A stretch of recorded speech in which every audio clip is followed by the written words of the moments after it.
Every summer, I make a weekly pilgrimage to an orchard that's only 15 minutes from my house. They grow all kinds of wonderful fruits, but their peaches are outstanding. They are sweet, a little acidic and juicy. These are the peaches I love to make today's cake with. Butter your mold with a little softened butter. Then line it with some wax paper. Then cut the wax paper at the edge of the rim and butter the wax paper. This is just going to make unmolding our cake a breeze. Cut the peach in quarters. You can twist it to remove the slices without bruising them, and then you can remove the pit. Heat a large non-stick frying pan over medium-high heat and add the butter. Now, it's really important that the pan be wide enough to fit the peach slices in one layer. This pan is 12 inches and that's the size I recommend.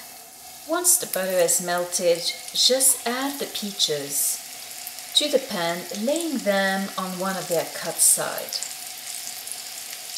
Saute the peaches until golden, and that's going to take between 3 and 4 minutes. You can leave them undisturbed. Sprinkle the peaches with the sugar, about 2 tablespoons worth of sugar. And now you can flip them on their other side.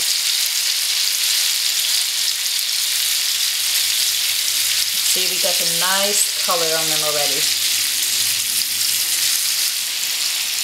Now we're going to continue cooking the peaches until the other cut side is golden brown. Let's check our peaches. You see both sides have got a wonderful golden brown color, so they're ready. And now just arrange the peaches in the same daisy pattern in your cake mold. Now make sure you fit the slices tightly so that they all fit. Return the pan to the stove and heat it between medium-high and medium heat. Add the sugar, the vanilla, and the cognac. Now stir that well, and we are going to cook this into a rich caramel.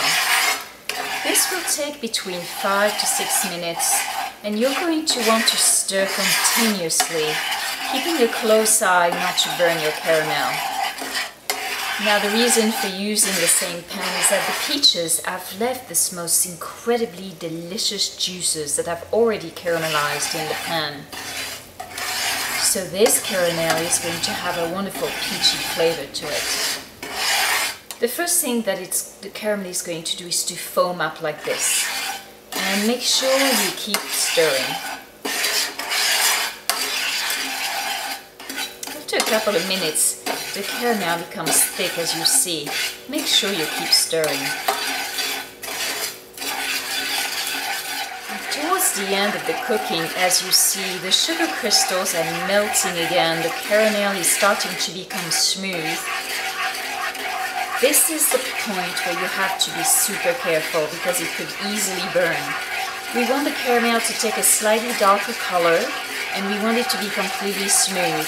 But we definitely do not want to overcook it. So make sure you keep stirring and keep a very, very close eye. You see how smooth it's getting now? And because we keep stirring, the butter is not allowed to separate from the caramel. We are almost done. We have a few seconds to go. Look how beautiful this caramel looks.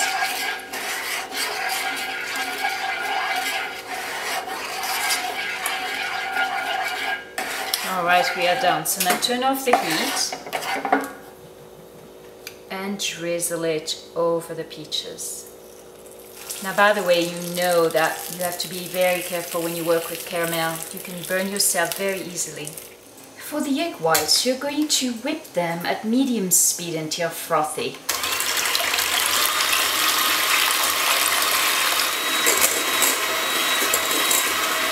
Now we're going to increase to high speed and then sprinkle about 1/4 cup of sugar gradually over the egg whites. And now we're going to continue beating until firm peaks form.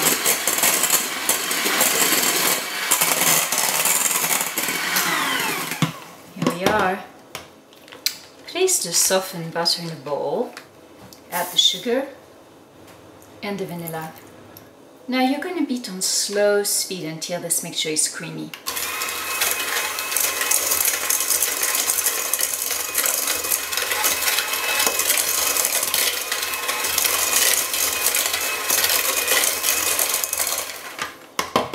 Now we're going to add the egg yolks one at a time.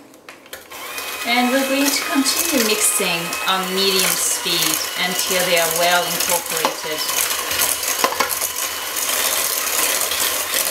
And now you're going to beat the mixture until it looks very thick, about 1 minute.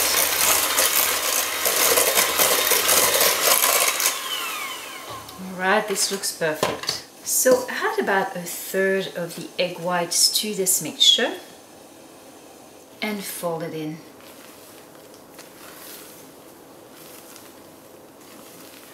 Now, as you know, folding is really lifting the ingredients so that we keep the air that we beat into these egg whites. Alright, this is good enough. We are going to add half of the flour mixture and then fold that in very carefully.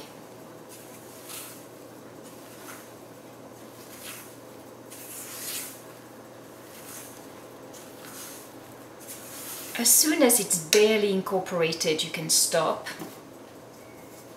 and then add another 1/3 of the egg whites.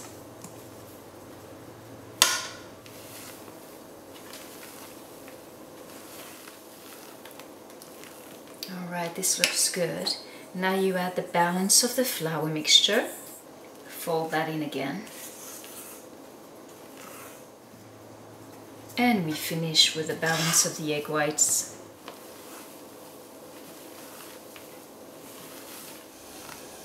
As soon as the egg whites are incorporated, you can stop folding. You should still see lumps of them.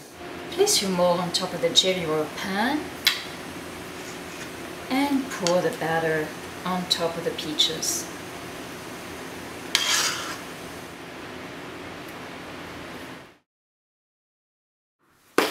Look at our cake. It's got a beautiful golden color. Make sure that a toothpick inserted in the center comes out clean, because the peaches release so much juices when they bake that they often make the center a little soggy. So this is where you need to test your cake, but this one is done.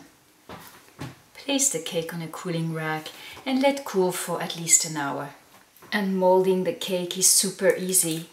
Just lift the wax paper, put your platter on top of the mold and invert.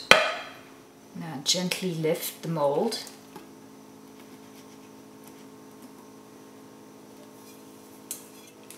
And now remove the wax paper. Be very careful with that task. Take your time. You don't want to tear the side of the cake.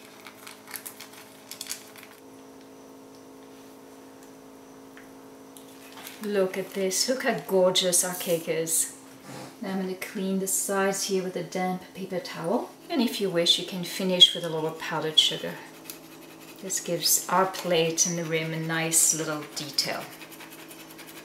This cake is so delicious that I love to serve it simply with a little vanilla chantilly.